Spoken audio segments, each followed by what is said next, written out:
Manusia mengalami ujian, dan ujian itu mungkin bisa kita bagi menjadi dua. Pertama adalah ujian yang memungkinkan untuk hilang, seperti semua ujian yang dialami yang sifatnya terbatas waktu. Ujian kemiskinan, ujian sakit, ujian kecelakaan, dan seterusnya. Kemudian yang kedua adalah ujian yang ini melekat pada dirinya, di mana Allah Subhanahu wa taala takdirkan pada dirinya mengalami sesuatu tertentu, dan ini mungkin tidak hilang sampai mati. Contohnya ujian berupa fisik yang kurang bagus, atau cacat yang sifatnya permanen, dan yang lainnya.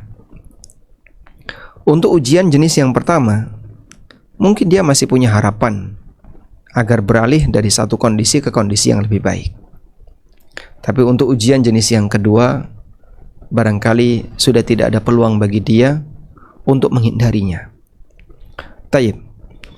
Namun setidaknya di sini ada satu hal yang bisa kita atur, yaitu mengatur kondisi hati.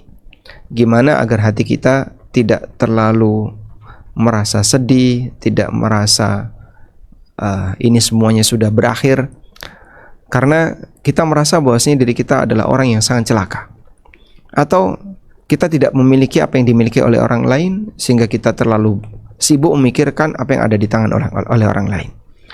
Nah, disinilah kita coba baca tentang melihat ke arah bawah. Ketika Anda merasa bahwa Anda sedang menderita dengan ujian, sadarilah ada yang lebih menderita dibandingkan diri Anda.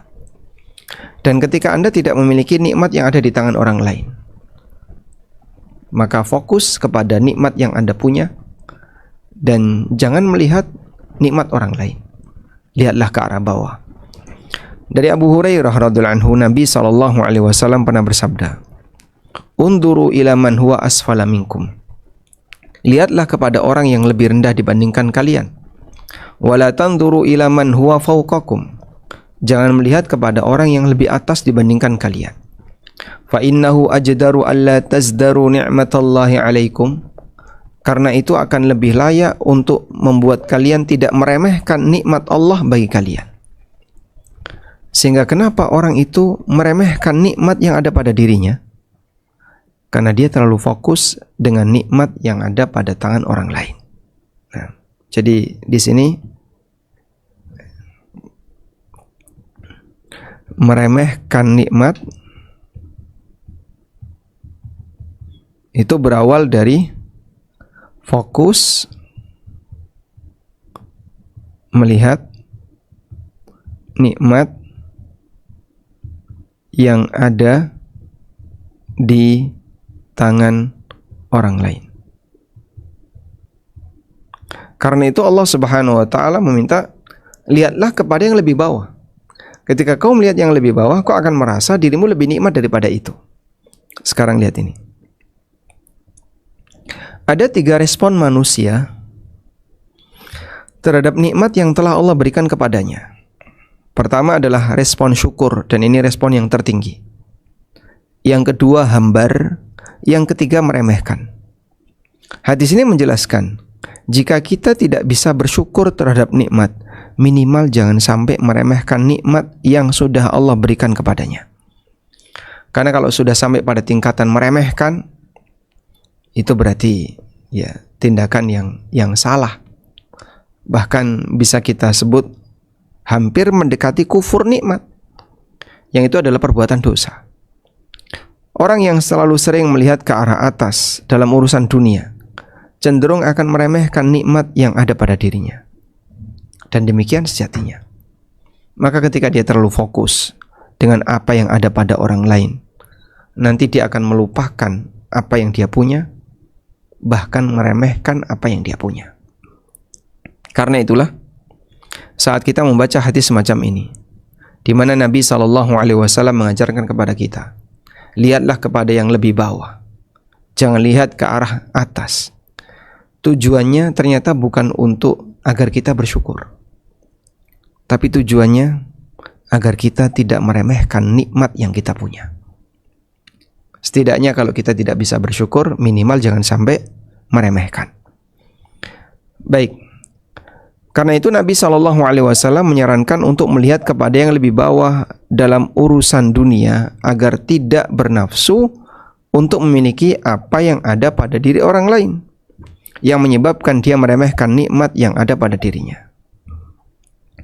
Dan sebagai catatan, nikmat yang dimaksud tidak hanya sebatas nikmat ekonomi, tidak hanya sebatas nikmat materi, termasuk semua nikmat yang ada pada diri seorang hamba. Apa saja Pak? Nikmat fisik. Yang lain, nikmat pasangan hidup. Yang lain, nikmat anak, nikmat lingkungan, dan semuanya. Ini semuanya akan Anda remehkan ketika Anda merasa ada orang lain yang lebih nikmat dari apa yang Anda punya. Reunian misalnya. Setelah 30 tahun lulus dari SMA, kemudian reunian di usia kurang lebih 50-an tahun, atau anggaplah misalnya usia 45 tahun. Saat mereka reuni, tentu saja mereka membawa keluarganya. Begitu selesai reuni, bubar sampai rumah, mungkin akan ada perasaan yang berbeda. Perasaan apa Pak? Dia lihat suaminya, kok lebih tua daripada punya temannya. Kok suami saya sudah putih semua. Kok suami saya begini. Kok rumah saya begini, anak saya begini, dan seterusnya. Karena dia terlalu fokus dengan nikmat yang ada pada orang lain. Makanya bahaya ketika ketemuan semacam ini, sementara dia terlalu fokus melihat apa yang ada di tangan orang lain. Anda lihat ya, anak kecil itu gak punya perasaan iri dengan nikmat yang ada di tangan orang lain. Sehingga di tempat kami ada sekolah SD. Begitu mereka bubar, mereka langsung datang ke tempat orang tuanya masing-masing. Ada yang bawa motor, ada yang bawa mobil, dengan aneka kendaraan yang beragam. Mulai dari kendaraan yang paling mewah sampai kendaraan yang paling tua. Tapi saat mereka ketemu orang tuanya, semuanya gembira. Tidak ada yang kemudian yang naik motornya sudah tua, terus dia merasa sedih dengan kendaraan orang tuanya. Dia nggak sedih. Semuanya gembira. Itulah anak kecil. Sebab mereka tidak punya iri, tidak punya perasaan ingin menikmati apa yang tidak mereka punya. Mereka merasa gembira dengan ketemu orang tuanya saat pulang sekolah. Padahal ada yang naik mobil paling mewah. Apa kemarin mobil paling mewah itu? Ya, pokoknya yang keluaran baru ya. Mobil-mobil listrik yang paling mewah. Ada yang naik mobil ini, mobil itu. Ada yang cuma naik motor yang kadang sering mogok. Tapi semuanya bisa berbahagia saat ketemu orang tuanya. Masya Allah. Itulah anugerah suasana batin yang nyaman yang diberikan oleh Allah Subhanahu wa taala. Kemudian di sini ada satu kata kunci. Fokus pada apa yang ada. Ini penting. Di antara cara untuk melatih rasa syukur adalah dengan fokus melihat apa yang masih ada pada diri kita. Sehingga ketika kita fokus melihat apa yang masih ada, musibah apapun yang menimpa diri Anda tidak akan merasa seperti kehilangan sesuatu yang besar. Karena Anda masih punya yang lain. Alhamdulillah saya masih punya A. Saya masih bisa melakukan B. Saya masih memiliki C, dan seterusnya. Itu yang dimaksud dengan fokus pada apa yang ada. Mari kita simak kisah yang dialami oleh seorang ulama berikut ini. Imam Ibnu Hibban dalam kitabnya Ats-Tsiqat, beliau meriwayatkan kisah dari Al-Auza'i. Jadi sanadnya dari Al-Auza'i, dari Abdullah bin Muhammad. Abdullah bin Muhammad ini yang bercerita. Beliau menceritakan pengalamannya. Aku pernah berangkat menuju pesisir laut untuk berjaga di daerah Ribat. Dan pada waktu itu tempat penjagaan kami berada di daerah Arish yang ada di wilayah Mesir. Ketika aku sampai di pantai, Aku melihat sebuah dataran kecil. Di tengah dataran itu terdapat sebuah kemah. Di dalamnya ada seorang lelaki yang kedua tangannya dan kakinya telah tiada. Buntung dia. Pendengaran dan penglihatannya pun sangat lemah. Orangnya agak tuli dan matanya hampir buta. Tidak ada satupun anggota tubuhnya yang masih dapat dimanfaatkan selain lisan. Tangannya buntung, kakinya buntung. Tidak ada anggota badannya yang bisa dimanfaatkan dengan maksimal selain lisan. Kulihat bibirnya komat-kamit mengucapkan beberapa kalimat. Aku pun mendekat untuk mendengar ucapannya. Dan ternyata dia mengulang kalimat berikut ini. Allahumma auzi'ni an ahmadaka hamdan ukafi'u bihi syukra ni'matik allati an'amta biha alayya wa faddaltani ala kathirin mimman khalaqta tafdila. Ya Allah, ilhamkanlah kepadaku an ahmadaka hamdan, untuk memberikan pujian kepadamu dengan pujian ukafi'u bihi syukra ni'matik, yang dapat menunaikan syukur terhadap nikmatmu. Pujian yang bisa menunaikan syukur nikmatmu. Allati an'amta biha alayya, nikmat yang telah engkau berikan kepadaku. Wa faddaltani ala kathirin mimman khalaqta tafdila, dan kelebihan yang telah engkau berikan kepadaku melebihi makhluk yang lain yang tidak kau berikan kelebihan ini. Demikian yang diucapkan oleh orang ini. Jadi beliau minta kepada Allah Subhanahu wa taala agar diberi kemampuan untuk selalu memuji Allah, selalu bersyukur kepada Allah. Rabbi auzi'ni an ashkura ni'mataka allati alayya. Ya Allah, ilhamkan kepadaku untuk bisa mensyukuri setiap nikmat yang telah Engkau berikan kepadaku. Dia minta kepada Allah agar diilhamkan untuk selalu memuji Allah dengan pujian yang bisa memenuhi rasa syukur dia kepada Allah. Kemudian setelah Abdullah bin Muhammad mendengarkan kalimat ini, beliau pun terheran. Aku terheran mendengar ucapannya. Lalu kuperhatikan keadaannya lebih jauh. Ternyata sebagian besar panca inderanya tak berfungsi. Kedua tangannya buntung, matanya buta, dan ia tidak memiliki apa-apa bagi dirinya. Kuperhatikan kondisinya sambil mencari adakah ia memiliki anak yang mengurusinya atau istri yang menemaninya. Ternyata tidak ada seorang pun. Beliau hidup sebatang kara. Di kanan kirinya tidak ada seorang pun yang menemaninya.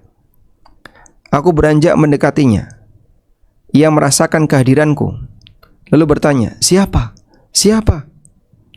"Assalamualaikum. Aku seorang yang tersesat dan mendapatkan kemah ini," jawabku. "Tapi kamu sendiri siapa?" Tanyaku. "Mengapa kau tinggal sendiri di tempat ini? Di mana istrimu, anakmu, kerabatmu?" Lanjutku. Kemudian orang itu menjawab, "Aku orang yang sedang sakit. Semua orang meninggalkanku dan kebanyakan keluargaku telah meninggal." Demikian jawaban yang disampaikan oleh orang ini. Kemudian Abdullah bin Muhammad bertanya lagi, "Namun ku dengar engkau mengulang-ulang perkataan, 'Segala puji bagi Allah yang memberikan kelebihan bagiku di atas manusia yang lain.' Demi Allah, apa kelebihan yang diberikan oleh Allah kepadamu, sedangkan engkau buta, engkau miskin, buntung kedua tangan, dan hidup sebatang kara?" Kemudian orang itu mengatakan, "Aku akan menceritakannya kepadamu, tapi aku punya satu permintaan. Maukah kamu mengabulkannya?" Lalu Abdullah bin Muhammad mengatakan, "Jawab dulu pertanyaanku, baru aku akan mengabulkan permintaanmu." Kemudian orang tua ini bilang, "Engkau telah melihat sendiri betapa banyak cobaan Allah atasku. Akan tetapi, alhamdulillah, segala puji bagi Allah, alladzi faddalani ala katsirin mimman khalaqa tafdila, yang telah memberikan banyak kelebihan bagiku di atas banyak manusia. Beliau merasa aku punya banyak kelebihan dibandingkan yang lain. Bukankah Allah memberiku akal sehat yang dengannya aku bisa memahami dan berpikir? Aku jawab, betul. Lalu dia mengatakan, berapa banyak orang yang gila? Akalnya dicabut oleh Allah. Kemudian aku jawab, banyak juga orang gila. Maka segala puji bagi Allah yang telah memberikan kelebihan bagiku di atas banyak manusia. Bukankah Allah memberiku pendengaran yang dengannya aku bisa mendengar azan, memahami ucapan, mengetahui apa yang terjadi di sekelilingku? Iya, benar, jawabku. Segala puji bagi Allah yang telah melebihkanku di atas banyak orang. Betapa banyak orang yang tuli tidak bisa mendengar. Banyak juga, jawabku. Maka segala puji bagi Allah yang telah memberikan kelebihan bagiku di atas banyak orang tersebut. Bukankah Allah memberiku lisan yang dengannya aku bisa berzikir dan menjelaskan keinginanku, aku bisa ngomong? Tanya orang itu. Aku jawab, iya, benar. Lantas berapa banyak orang yang bisu dan tidak bisa bicara? Betul, itu banyak. Maka segala puji bagi Allah yang melebihkanku di atas banyak orang tersebut. Bukankah Allah telah menjadikanku seorang muslim yang hanya menyembah kepadanya, berharap pahala darinya, dan bersabar atas musibahku? Iya, benar, jawab Abdullah. Padahal berapa banyak orang yang menyembah berhala, menyembah salib, dan sebagainya, dan mereka juga sakit. Mereka rugi di dunia dan di akhirat. Banyak sekali, jawabku. Maka segala puji bagi Allah yang telah memberikan kelebihan bagiku di atas mereka semua. Orang tua itu pun terus menyebut kenikmatan-kenikmatan Allah yang ada pada dirinya satu persatu. Dan aku semakin takjub dengan kekuatan imannya. Ia begitu mantap keyakinannya dan begitu rela dengan apapun pemberian Allah yang Allah berikan kepadanya. Mungkin Anda kalau melihat, Anda akan nangis, Anda akan bersedih, Anda akan mengibah kepada orang ini. Tapi yang bersangkutan, beliau mengalami, beliau kuat untuk menjalaninya. Betapa banyak orang yang sakit selain beliau, yang musibahnya tidak sampai seperempat dari musibah beliau. Mereka ada yang lumpuh, ada yang kehilangan penglihatan dan pendengaran, ada juga yang kehilangan organ tubuhnya. Tapi bila dibandingkan dengan orang ini, maka mereka masih tergolong sehat. Pun demikian, mereka banyak putus asa, mereka banyak mengeluh, bahkan suudzon kepada Allah. Mereka tidak sabar dan tipis imannya terhadap balasan Allah atas musibah yang menimpa mereka, padahal pahala tersebut demikian besar. Aku pun menyelami, pikiranku semakin jauh, sehingga Abdullah bin Muhammad sempat terdiam, termenung melihat kondisi orang ini, hingga akhirnya hayalanku terputus saat Pak Tua itu menyapa dan mengatakan, bolehkah aku sebutkan permintaanku sekarang? Maukah kamu mengabulkannya? Aku sudah jelaskan kepadamu pertanyaan kau di awal tadi. Dan sekarang giliran kau harus memenuhi syaratku. Iya, apa permintaanmu? Maka ia pun menunduk kepalanya sejenak, seraya menahan tangis. Lalu beliau mengatakan, wahai Abdullah, karena engkau telah datang kepadaku, aku mempunyai satu keperluan kepadamu. Engkau telah melihat sendiri bagaimana keadaanku. Aku pun tidak mampu mendatangkan manfaat apapun dan menolak bahaya bagi diriku sendiri. Gak bisa ngapa-ngapain. Dahulu aku memiliki seorang anak yang selalu merawatku. Ketika waktu sholat tiba, ia membantuku berwudu. Jika aku lapar, ia memberiku makan. Dan jika aku haus, ia memberiku minuman. Namun sudah 3 hari ini aku kehilangan dia. Sudah 3 hari aku kehilangan dia. Dalam posisi dia gak bisa ngapa-ngapain. Hanya bisa duduk, berbaring, tangannya lumpuh, kakinya lumpuh, tangannya bahkan buntung, kakinya lumpuh, matanya hampir buta, yang bisa aktif hanya lisannya. Kebayang nggak? Mungkin orang ini tidak mandi selama 3 hari itu. Kepikiran mandi Pak, mungkin tidak makan. Dan mungkin dia hanya mengkonsumsi apa yang ada di sekitarnya sebisanya. Maka tolonglah carikan dia untukku. Semoga Allah merahmatimu. Lalu kutanya ciri-ciri anak itu, dan ia menyebutkan, lalu aku berjanji akan mencarikan bocah tersebut untuknya. Aku pun meyakinkan dia dengan mengatakan, wallahi ma masya khalqun fi hajati khalqin kana a'dhama indallahi ajran mimma yamshi fi hajati mithlik. Demi Allah, tidak ada seorang pun yang berjalan untuk memenuhi kebutuhan orang lain yang lebih besar pahalanya di sisi Allah daripada orang yang berjalan untuk memenuhi kebutuhan orang seperti Anda. Aku pun meninggalkan orang tua itu, dan aku tidak tahu bagaimana aku bisa mencari bocah itu. Aku tak tahu harus berjalan ke arah mana, karena nggak tahu jejaknya di mana. Mau ke kanan, ke kiri, ke depan, atau bagaimana. Namun tatkala aku berjalan dan bertanya-tanya kepada orang di sekitar tentang si bocah, nampaklah olehku dari kejauhan sebuah bukit kecil yang tak jauh letaknya dari kemah si Pak Tua. Di atas bukit tersebut ada sekawanan burung gagak yang mengerumuni sesuatu. Maka segera terbetik di benakku bahwa burung tersebut tidaklah berkerumun kecuali pada bangkai atau sisa makanan. Aku pun mencoba mendekati bukit tersebut dan mendatangi kawanan gagak tadi, hingga mereka berhamburan terbang. Tatkala aku datangi lokasi tersebut, ternyata si bocah telah tewas dengan badan terpotong-potong. Rupanya seekor serigala telah menerkamnya dan memakan sebagian dari tubuhnya, lalu meninggalkan sisanya untuk burung-burung. Aku lebih sedih memikirkan nasib Pak Tua daripada nasib si bocah. Aku pun turun dari bukit dan melangkahkan kakiku dengan berat, menahan kesedihan yang mendalam. Haruskah ku tinggalkan Pak Tua menghadapi musibah sendirian?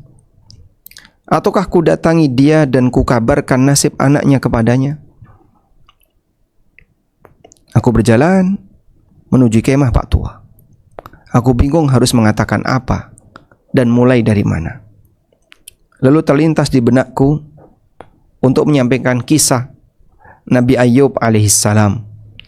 Maka ku temui Pak Tua itu, dan ia masih dalam kondisi memprihatinkan seperti saat ku tinggalkan. Ku ucapkan salam kepadanya, dan Pak Tua yang malang ini demikian rindu melihat anaknya. Dan ia mendahului dengan bertanya, di mana si bocah? Begitu saya ucapkan salam, langsung dia bertanya, di mana si anak itu? Namun kataku, jawablah terlebih dahulu. Tenang. Siapakah yang lebih dicintai Allah? Engkau ataukah Ayub alaihissalam? Tentu Ayub alaihissalam lebih dicintai Allah, jawabnya. Lantas siapakah di antara kalian yang lebih berat ujiannya? Tentu Ayub, jawab beliau.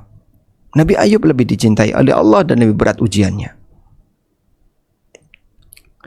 Kemudian mulailah Abdullah bin Muhammad mengatakan, kalau begitu berharaplah pahala dari Allah, karena aku mendapati anakmu telah tewas di lereng gunung. Ia diterkam serigala dan dikoyak-koyak tubuhnya. Orang tua itu langsung mengucapkan, Alhamdulillahilladzi lam yakhluq min dzurriyyati khalqan ya'sihi wa yu'adzibuhu bin nar. Segala puji bagi Allah. Dia tidak menciptakan di antara keturunanku makhluk yang durhaka kepadanya, sehingga nanti Allah Ta'ala akan menghukumnya dengan api neraka. Masya Allah. Dalam situasi seperti itu, beliau masih bisa memuji Allah. Anakku meninggal. Alhamdulillah. Allah tidak takdirkan anakku bermaksiat kepadanya yang nanti akan dihukum oleh Allah di neraka. Tiba-tiba Pak Tua itu pun tersedak-sedak seraya berkata, la ilaha illallah, la ilaha illallah. Aku berusaha untuk meringankan musibahnya dan mengajaknya untuk bersabar. Namun sedakannya semakin keras hingga aku mulai menalkin kalimat syahadat kepadanya. Kesedihannya ditahan. Ya, mungkin seperti itu. Kesedihannya ditahan, beliau tersedak sambil mengucapkan la ilaha illallah, la ilaha illallah. Kemudian ditalkin oleh Abdullah bin Muhammad hingga akhirnya beliau meninggal dunia. Rahimahullah rahmatan wasi'ah. Beliau wafat di hadapanku. Lalu kututupi jasadnya dengan selimut yang ada di bawahnya. Lalu aku keluar untuk mencari orang yang membantuku mengurus jenazahnya. Aku bertemu dengan 4 orang yang mengendarai tunggangan mereka. Nampaknya mereka adalah para musafir. Maka aku panggil mereka dan mereka datang menghampiriku. Aku katakan, maukah kalian menerima pahala yang Allah giring kepada kalian? Di sini ada orang muslim yang wafat dan tidak ada siapa-siapa yang mengurusinya. Maukah kalian menolongku untuk memandikan, mengkafani dan menguburkannya? Mereka jawab, iya. Mereka pun masuk ke dalam kemah menghampiri mayat Pak Tua untuk memindahkannya. Namun ketika mereka menyingkap wajahnya, mereka saling berteriak, Abu Kilabah, Abu Kilabah. Ini adalah Abu Kilabah, Abu Kilabah Al-Jarmi, seorang ulama tabi'in. Ternyata Abu Kilabah adalah salah seorang ulama mereka. Akan tetapi waktu silih berganti dan ia dirundung berbagai musibah hingga menyendiri dari masyarakat dalam sebuah kemah lusuh. Lalu kami pun menunaikan kewajiban kami pada orang ini dan menguburkannya. Kemudian aku kembali bersama mereka ke Madinah. Malam aku bermimpi melihat Abu Kilabah dengan penampilan yang indah. Ia mengenakan gamis putih dengan badan yang sempurna. Ia berjalan-jalan di tanah yang hijau. Maka aku bertanya kepadanya, wahai Abu Kilabah, apa yang menjadikanmu seperti yang kulihat ini?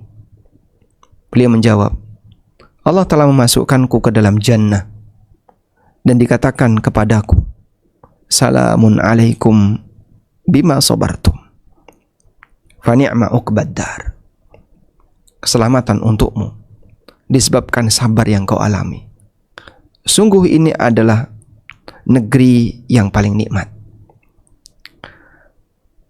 Dan ini menunjukkan bagaimana balasan yang diberikan oleh Allah Subhanahu wa ta'ala kepada hambanya. Saya kira siapapun Anda yang mengalami sakit, jika dibandingkan dengan Abu Kilabah, Anda itu sehat. Siapapun di antara kita yang mungkin mengalami musibah dan derita ekonomi, jika dibandingkan dengan apa yang dialami oleh Abu Kilabah, Anda kaya, dan seterusnya. Nah, pelajaran yang mau kita ambil dari kisah ini, seorang muslim akan bisa lebih mudah bersyukur ketika dia fokus dengan nikmat yang masih melekat dan yang ada pada dirinya. Karena saat dia lebih memikirkan apa yang tidak ada, dia akan melupakan apa yang ada. Dan di saat itulah berat bagi dia untuk mau bersyukur. Anda lihat Abu Kilabah dalam posisi tadi ya, tangannya buntung, kakinya lumpuh, matanya hampir buta, telinganya nggak kelihatan, tidak bisa berfungsi dengan normal. Bisa mendengar tapi tidak seperti manusia normal. Namun beliau masih bisa mengingat nikmat yang masih ada. Akalnya sehat, diingat-ingat. Lisannya berfungsi dengan baik, diingat-ingat. Status beliau sebagai seorang muslim diingat-ingat.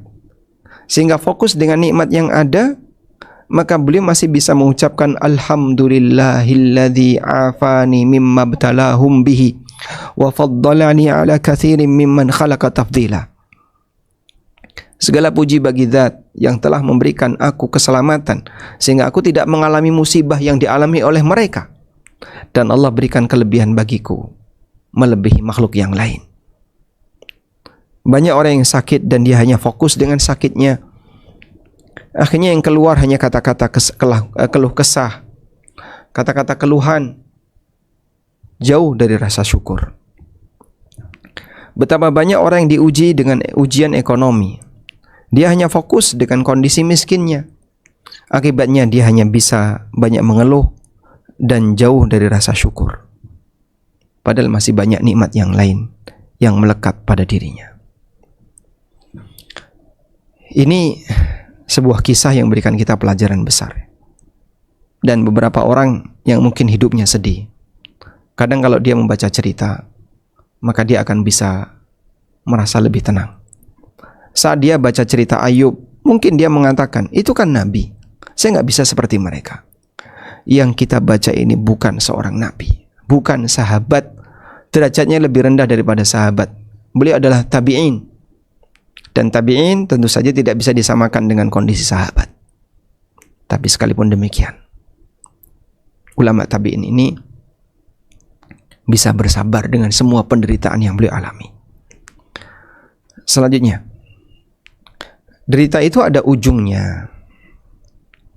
Sehebat apapun derita yang dialami oleh seseorang, semua hanya bersifat sementara. Karena dunia dan berikut isinya akan lenyap dan binasa.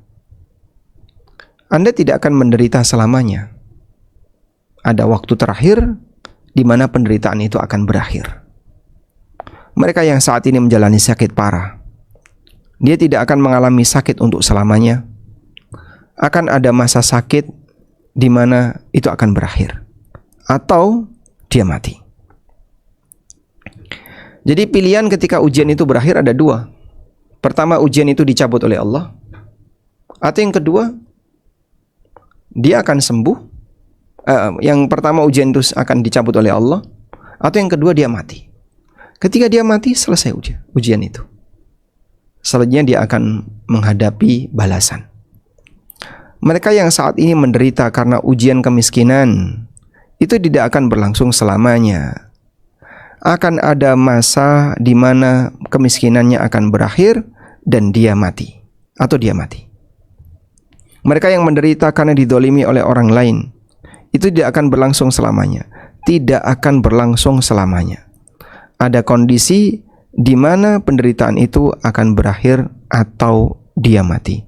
Jadi selalu seperti itu. Ujian itu berakhir atau mati.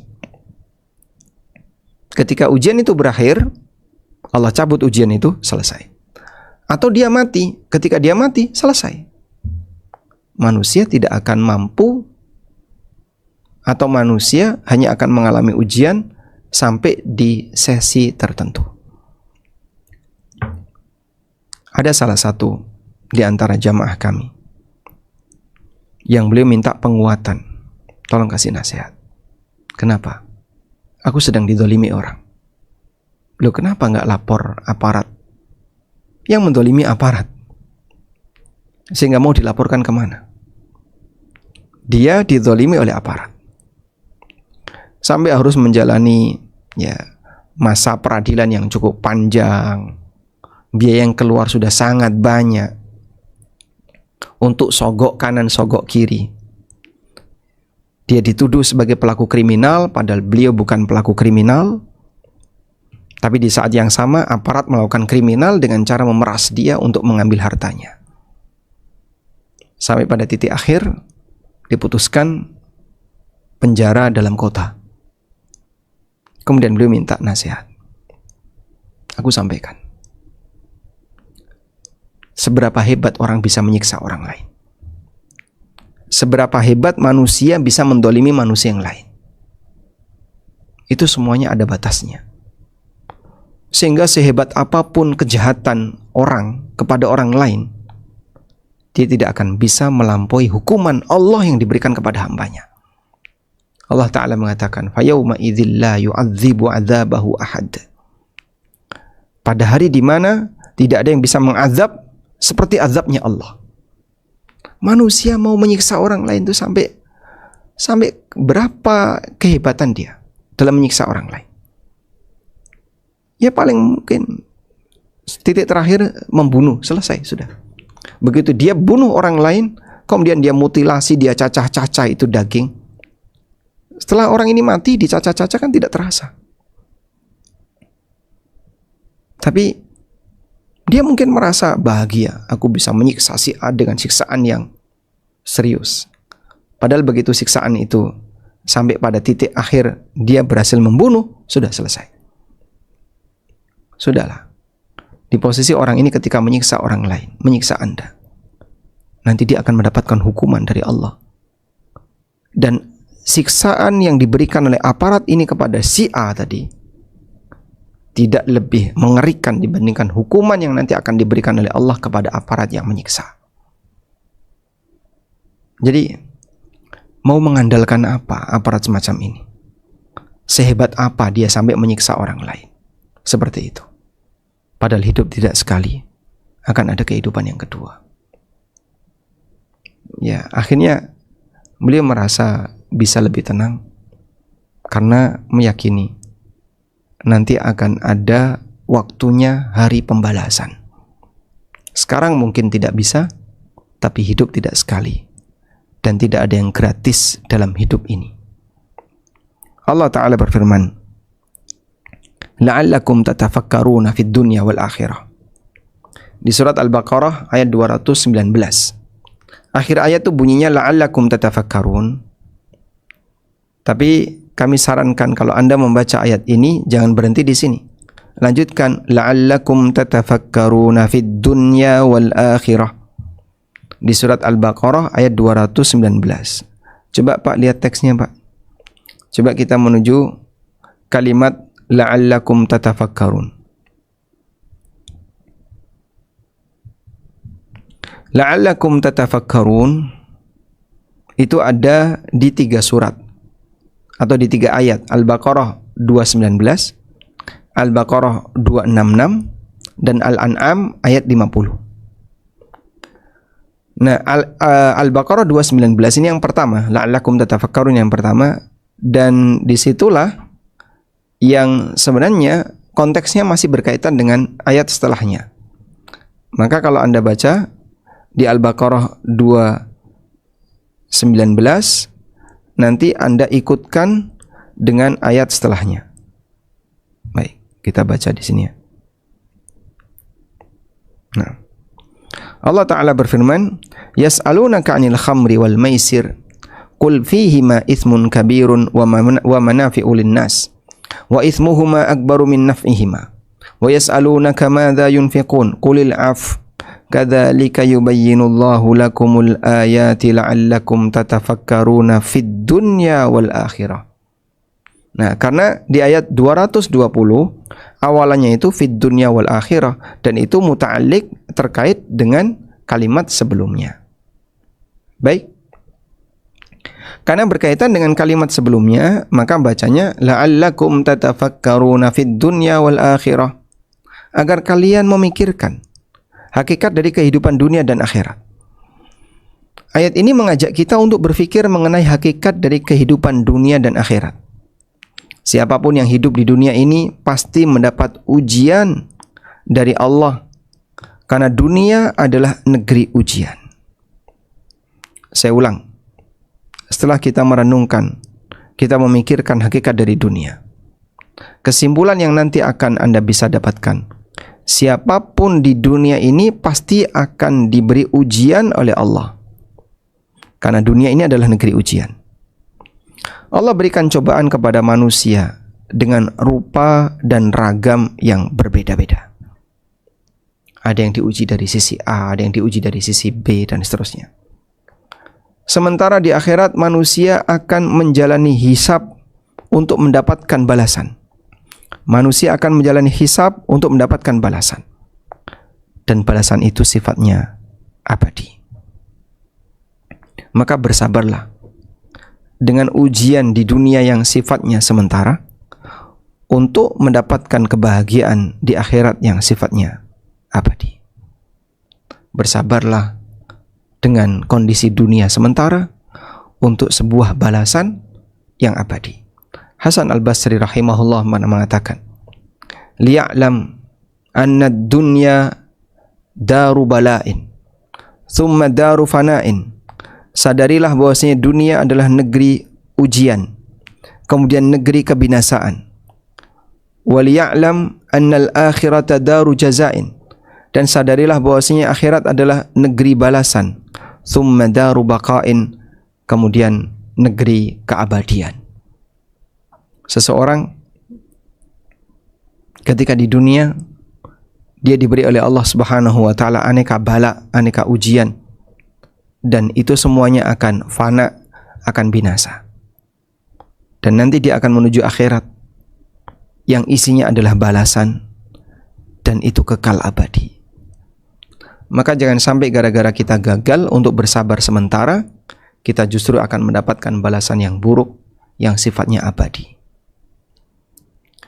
Sehingga siapapun yang menderita karena ujian apapun, dia butuh hanya bersabar sesaat.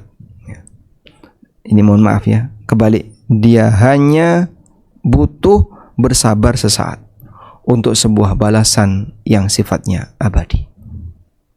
Demikian, wallahu a'lam.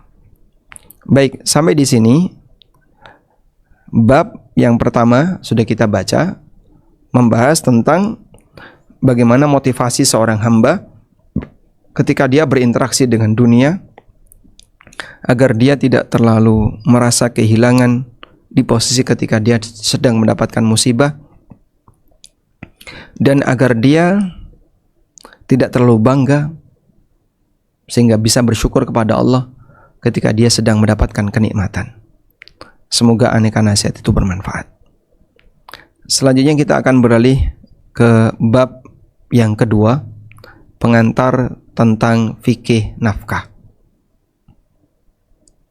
Memahami tentang fikih nafkah merupakan langkah awal untuk mendudukkan masalah harta dalam keluarga. Artinya kita perlu tahu posisi harta itu punya siapa, kemudian bagaimana bentuk aliran yang benar terhadap harta. Banyak konflik terjadi dalam keluarga karena masalah harta, berangkat dari ketidaktahuan semua pihak tentang aturan nafkah. Sekarang kita akan awali dengan melihat definisi nafkah. Nafkah secara bahasa ya, berasal dari kata al-infaq. Al-infaq, bukan an ya, al-infaq, yang artinya mengeluarkan atau menghabiskan. Berdasarkan makna bahasa, kata nafkah bermakna baik dan bisa bermakna, saya ulangi, kata nafkah bisa bermakna baik dan bisa bermakna buruk. Karena semua bentuk mengeluarkan harta itu disebut dengan memberi nafkah. Allah menyebut harta yang dikeluarkan oleh orang kafir untuk bermaksiat sebagai infak untuk menghalangi jalan Allah. Anda lihat di sini. Innal ladzina kafaru yunfiquna amwalahum liyasuddu an sabilillah. Sesungguhnya orang-orang kafir, mereka menginfakkan harta mereka untuk menghalangi manusia dari jalan Allah. Fasayunfiqunaha thumma takunu alaihim hasrah. Mereka akan menafkahkan harta itu, menginfakkan harta itu, kemudian nanti akan menjadi penyesalan baginya. Thumma yughlabun, kemudian mereka akan dikalahkan. Baik. Jadi maksud di sini adalah ada beberapa istilah yang mirip ya. Ada infak, ada sedekah, ada apa lagi? Ya, coba kita ulangi lagi. Ada infak, ada sedekah, kemudian ada hibah, ada hadiah, kemudian ada zakat, ada wakaf, lalu apa lagi? Wasiat. Nah, ini bedanya apa? Kalau infak, semua bentuk mengeluarkan harta, semua bentuk mengeluarkan harta, baik untuk tujuan kebaikan maupun untuk tujuan kejahatan. Orang bermaksiat itu berarti berinfak. Nah, infak ini beragam. Ada infak yang hukumnya wajib. Ada infak wajib. Dan ada infak yang hukumnya anjuran, yang tidak wajib. Infak yang hukumnya wajib beragam. Salah satunya adalah nafkah keluarga. Ini hukumnya wajib. Sedangkan anjuran, misalnya orang memberikan sesuatu kepada orang lain yang sifatnya tidak wajib. Kemudian di sana ada sedekah. Sedekah adalah memberi untuk ibadah. Memberi untuk ibadah. Baik. Karena itu biasanya sedekah dilakukan dengan semangat dalam rangka nyari pahala. Nah, sedekah ini ada yang hukumnya wajib. Sedekah yang hukumnya wajib itulah zakat. Dan ada yang hukumnya anjuran. Misalnya sedekah untuk yang tidak mampu. Untuk yang tidak mampu. Baik.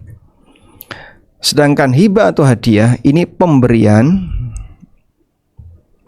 untuk penghargaan. Kalau sedekah umumnya diberikan kepada orang secara status sosial lebih rendah. Umumnya diberikan kepada orang yang secara status sosial lebih rendah. Makanya Nabi SAW tidak boleh menerima sedekah. Tapi beliau boleh menerima hadiah. Beliau boleh menerima penghargaan. Karena hadiah bisa diberikan kepada orang yang status sosialnya lebih tinggi. Dan tidak ada manusia yang punya status sosial lebih tinggi daripada Nabi Muhammad SAW. Kalau orang yang lebih kaya daripada beliau banyak, tapi punya status sosial yang lebih tinggi daripada beliau tidak ada. Kemudian di sana ada zakat. Zakat ini sedekah wajib. Dan sudah ada aturan dengan detail apa saja yang harus dizakati, berapa nilainya dan seterusnya. Kemudian di sana ada wakaf. Kalau wakaf itu mengeluarkan harta yang sifatnya permanen. Permanen itu artinya objek yang dia tidak habis pakai. Maka wakaf itu objek tertentu. Seperti misalnya tanah, bangunan, dan seterusnya. Sedangkan wasiat itu pesan untuk ditunaikan pasca kematian. Baik berkaitan dengan harta, ada yang berkaitan dengan harta, atau tidak berkaitan dengan harta.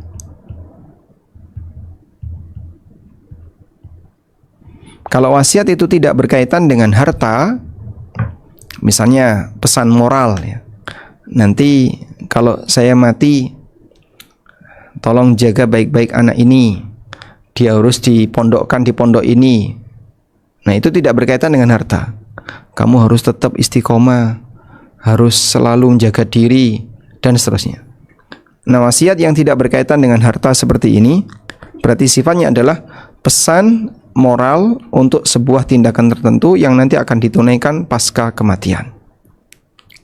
Wallahu alam. Baik, kita lanjutkan ya. Allah Subhanahu wa taala menyebut orang kafir itu berinfak, tapi infak di jalan setan untuk menghalangi orang dari jalan Allah. Yunfikuna amwalahum liyasuddu an sabilillah. Mereka menginfakkan harta mereka untuk menghalangi orang dari jalan Allah. Fasayunfiqunaha thumma takunu alaihim hasrah. Mereka akan menginfakkan itu dan nanti akan menjadi penyesalan bagi mereka. Berdasarkan ayat di atas, harta yang dikeluarkan untuk maksiat bisa juga disebut nafkah secara makna bahasa. Sementara pengertian nafkah secara istilah adalah harta yang dikeluarkan untuk mencukupi kebutuhan hidup normal manusia. Harta yang dikeluarkan untuk mencukupi kebutuhan hidup normal manusia, yang itu meliputi 3 kebutuhan pokok: sandang, pangan, papan. Saya ulangi ya. Kebutuhan pokok manusia ada 3, sandang, pangan, papan. Dan infak untuk memenuhi kebutuhan pokok ini hukumnya wajib. Berarti yang lebih dari itu, Pak, sifatnya tidak wajib.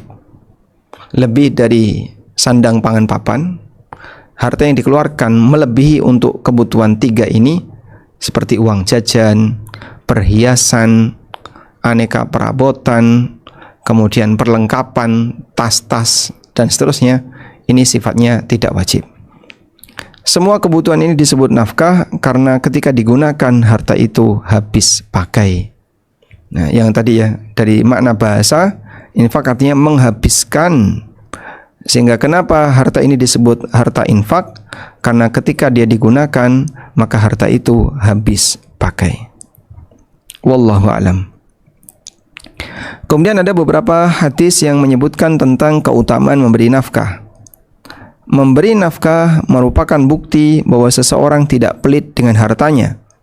Di samping itu, memberi nafkah merupakan kewajiban bagi mereka yang memiliki beban tanggung jawab terhadap orang lain, seperti keluarganya. Karena itu Islam memotivasi akan hal ini sebagai bukti bahwa memberi nafkah bagian dari amal soleh yang bernilai pahala.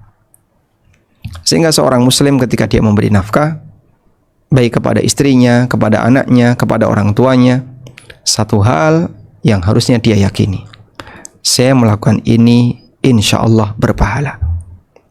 Nah, di antaranya adalah setiap nafkah untuk kebaikan bernilai pahala.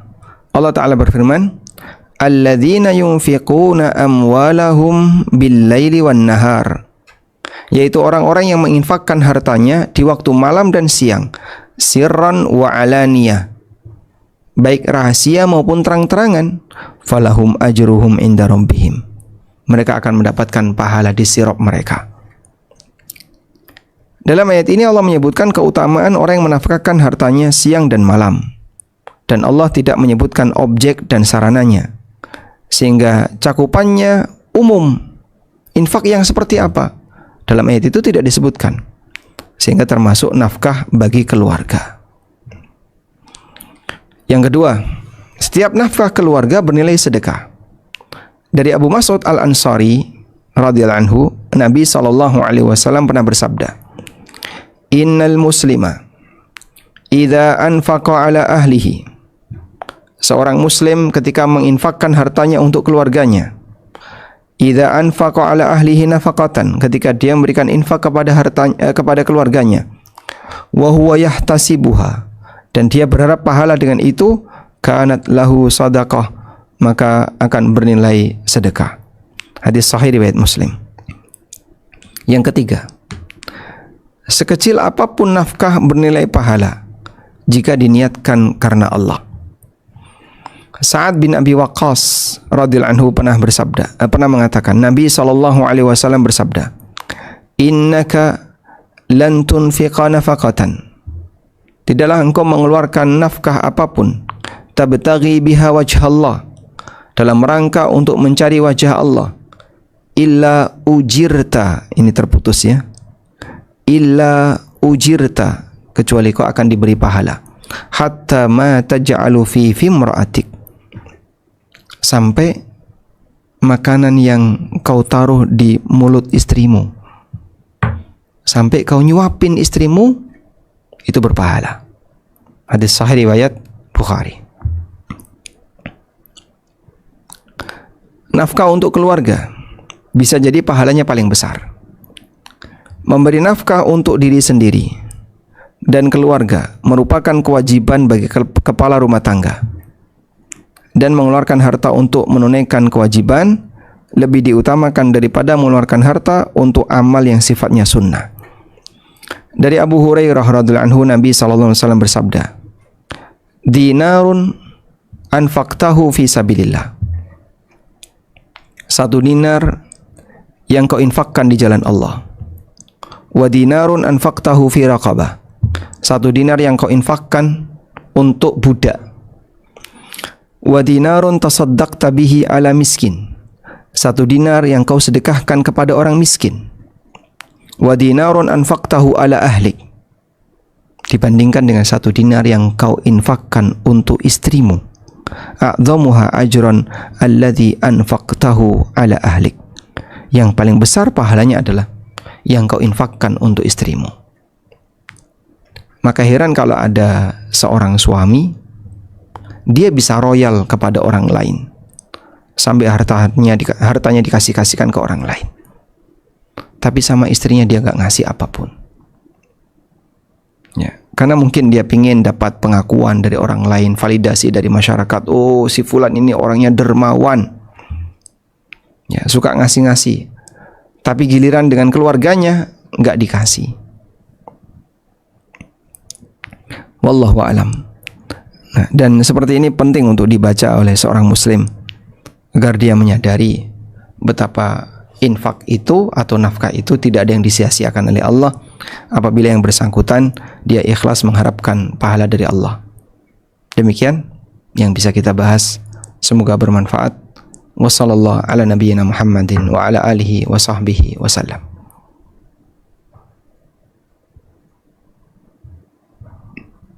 Assalamualaikum ya Ustadz.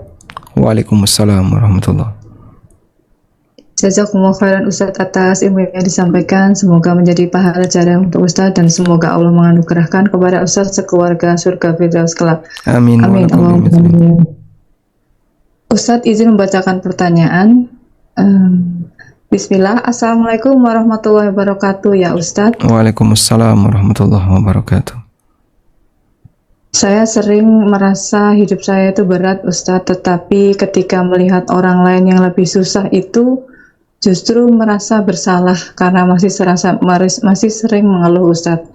Bagaimana cara menyikapi perasaan yang seperti ini ya Ustadz? Jazakumullah khairan. Baik, apa yang Anda lakukan insya Allah sudah tepat, di mana Anda melihat ke orang lain yang lebih susah daripada Anda, lalu kemudian kita nyesel kenapa kita mengeluh. Selanjutnya belajar gimana untuk tidak mengeluh. Gimana Pak caranya Pak? Tahan diri, jangan mengeluh. Jadi gimana? Ya mungkin Anda terasa berat sekali dengan penderitaan yang Anda alami, baik masalah keluarga, masalah ekonomi, masalah kesehatan. Tapi sekali lagi, ini tidak akan berlangsung selamanya. Memang pahit rasanya. Tapi pahit ini akan berakhir. Entah dengan Anda dicabut nyawanya oleh Allah, meninggal dunia dalam posisi sedang mengalami musibah dan Anda sabar. Mudah-mudahan kematian Anda husnul khatimah karena sedang beramal sabar. Atau yang kedua, mungkin musibah itu akan dicabut oleh Allah sehingga Anda bisa lebih merasakan kebahagiaan. Dan bisa jadi kebahagiaan yang datang kepada Anda tidak datang dalam kurun waktu yang singkat, tapi butuh waktu yang panjang. Sekian puluh tahun baru terasa. Kadang ada sebagian orang ya, dia menderita, merasakan betapa beratnya hidup pada waktu anaknya masih kecil-kecil. Yang ini mungkin punya masalah ini sakit-sakitan, ini berantem, ini. Tapi karena dia bersabar terus, dijalani dengan baik, dengan jumlah anak yang banyak tadi.